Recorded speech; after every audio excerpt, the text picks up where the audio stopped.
Zero. Shalom saudara yang terkasih, mari sama-sama kita bersatu hati.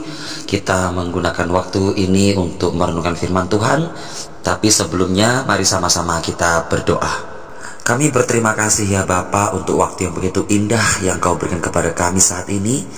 Ya Tuhan, kami rindu untuk mendengarkan suara-Mu. Berbicaralah kepada kami ya Tuhan melalui firman yang akan kami baca, yang akan kami renungkan ini. Biarlah benar-benar kami dapat menjadi pelaku-pelaku firman-Mu. Ajarkanlah kepada kami ya Tuhan, supaya benar-benar firman-Mu ini dapat menjadi terang bagi langkah kehidupan kami, sehingga nama-Mu saja ditinggikan dan dipermuliakan. Hanya di dalam Tuhan Yesus kami bersyukur dan berdoa. Haleluya, amin. Mari sama-sama kita membuka Alkitab dalam Mazmur pasal yang ke-97 ayat yang ke-10 sampai 12. Hai orang-orang yang mengasihi Tuhan, bencilah kejahatan. Dia yang memelihara nyawa orang-orang yang dikasihinya akan melepaskan mereka dari tangan orang-orang fasik.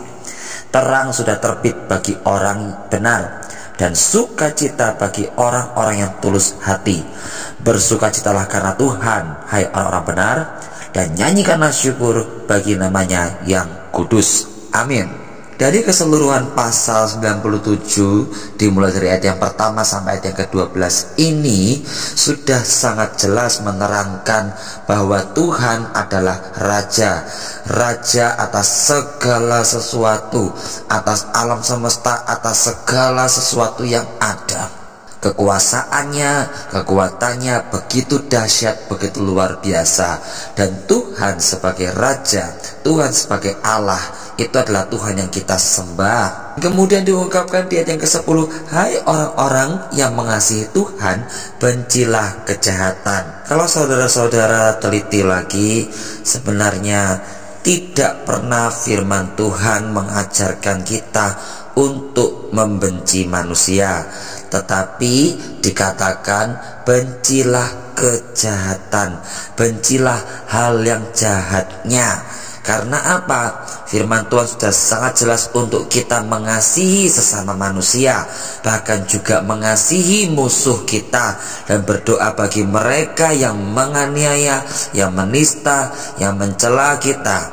Yang patut dibenci adalah kejahatannya, bukan orangnya. Makanya di awal ayat yang ke-10 dikatakan, hai orang-orang yang mengasihi Tuhan, bencilah kejahatan. Di situ sudah ada sebuah kontras, ya kan? Orang-orang yang mengasihi Tuhan, bencilah kejahatan. Berarti kalau mengasihi Tuhan berarti membenci kejahatan. Tapi begitu juga sebaliknya, kalau mencintai atau mengasihi kejahatan berarti membenci Tuhan. Karena dua ini tidak bisa bersatu. Tuhan bukan kejahatan, dan kejahatan tidak mungkin ada di dalam Tuhan. Kenapa kok kita harus membenci kejahatan? Kenapa kok kita harus mengasihi Tuhan? Karena Tuhan memelihara nyawa orang-orang yang dikasihinya. Orang-orang yang melekat kepada Tuhan itu pasti dipelihara oleh Tuhan, pasti akan melepaskan orang-orang yang setia kepada Tuhan dari tangan orang-orang yang memiliki niat yang jahat. Jadi terhadap orang-orang yang memiliki niat jahat atau orang-orang yang berlaku jahat terhadap kita, tidak perlu kita membenci mereka. Bencilah kejahatannya, bukan benci merekanya. Karena apa? Tuhan adalah Raja. Tuhan mampu melakukan segala sesuatu. Tuhan Maha Kuasa. Tuhan melindungi kita yang berlindung kepadanya. Dan orang-orang yang berniat jahat, orang-orang yang punya niat yang buruk terhadap orang-orang yang mengasihi Tuhan, gak akan bisa untuk sampai mencelakai anak-anak Tuhan. Karena apa? Karena Tuhan sendirilah yang apa dikatakan, Dia yang memelihara nyawa orang-orang yang dikasihinya dan melepaskan dari tangan orang-orang fasik. Mungkin dalam hidup yang kita jalani kita mengalami begitu banyak himpitan dari orang-orang yang begitu membenci kita tanpa kita ketahui mungkin ya penyebabnya apa. Tapi di firman Tuhan dikatakan, terang sudah terbit bagi orang benar. Terang terbit. Apa? Keadilan Tuhan sudah terbit. Bagi siapa? Bagi orang benar. Nah, siapa yang benar? Orang mana yang benar? Orang yang benar adalah orang yang berlindung kepada Tuhan dan melekat kepada Tuhan. Kalau melekat kepada Tuhan, terang terbit bagi orang benar, dan sukacita bagi orang-orang yang tulus hati. Bukan orang-orang yang tidak tulus ya, tetapi bagi orang-orang yang tulus hati ada sukacita dalam kehidupannya. Maka dikatakan tadi ayat yang ke-12, bersukacitalah karena apa? Karena Tuhan. Bersukacitalah karena Tuhan. Karena Tuhan, kenapa? Karena Tuhan adalah Raja di atas segala raja.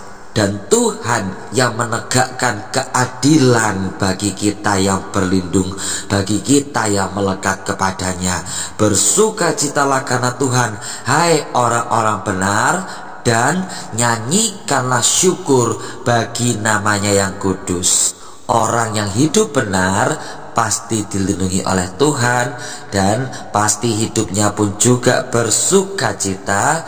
Jadi kalau bersukacita, apa yang ada dari ucapan bibir kita, apa yang ada dari hati kita adalah luapan syukur, luapan sukacita, penuh dengan nyanyian puji-pujian kepada Tuhan Allah kita. Mari kita sama-sama belajar untuk lebih mengasihi Tuhan. Belajarlah benar-benar kita mengasihi Tuhan dengan tulus, benar-benar tulus, 100% total. Supaya apa? Supaya dalam hidup kita ada sukacita, ada damai sejahtera dari Allah kita. Haleluya. Tuhan Yesus memberkati kita semuanya. Amin.